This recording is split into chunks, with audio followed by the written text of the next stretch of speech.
Guys, thank you so much for all the love on this video. I've been reading all the comments and yeah, I'm feeling the love. I basically just done what every journalist should be doing. I'm not a Meghan Markle stan. I don't have posters of her on my bedroom wall or anything. I'm just a journalist and I'm trying to do what's right. I'm trying to report on her fairly. I obviously wasn't sure before going into this interview what was the standard in uh, jam production.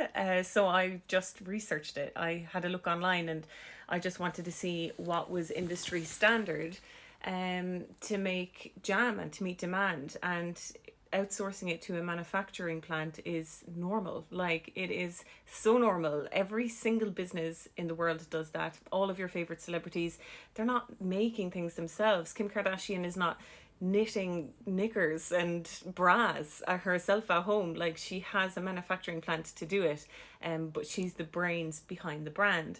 It's the exact same thing that Meghan Markle is doing, but she's just held to a different standard for some reason. And exactly this comment, if she had made it in her kitchen, there would be uproar about how unsanitary it is. There would be questions why she's not using a manufacturing plant when she was inevitably unable to meet demand. And there would be thousands of articles complaining about customers not getting their products, which is what we're already seeing with the wine. Now, regardless of what you feel personally about Meghan, you might like her, you might be indifferent about her, or you might love her. But one thing is undeniable. The way she's being covered in the press is deeply unbalanced and it's extremely harsh. All you have to do is open your eyes and go online, type in Meghan Markle and look at the article headlines that come up. The way she's covered, no other celebrity in the world is being covered like that at the moment, and no other member of the royal family has been covered like that, besides Harry probably.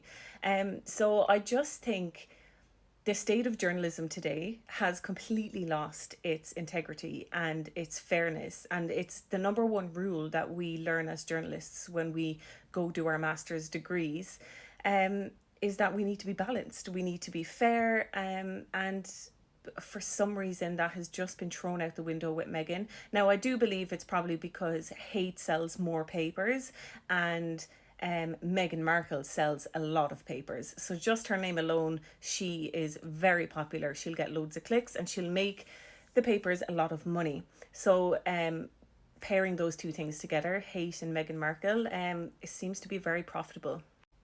And Meghan Markle even said herself, she doesn't need everybody to love her. She doesn't care if people hate her. But the press is starting to feel like relentless and bullying at this point. And yeah, like I said, there's no other celebrity who gets this. I think Princess Diana probably got this level of hate in the press until she died, of course, and then she was loved.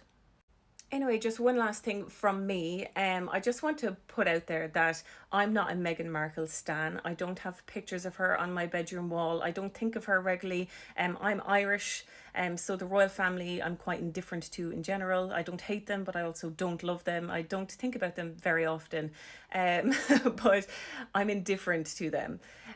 So it's not as if I'm out here trying to promote Meghan Markle in any way, and I definitely don't work for her like he suggested. I'm just trying to do what's fair and what's right as a journalist. If it wasn't Meghan Markle and it was somebody else, I would just be doing the exact same thing. If she was on the Epstein files, by God, I would be doing the negative stories. I would be calling her out and I would be there, but the woman is making jam.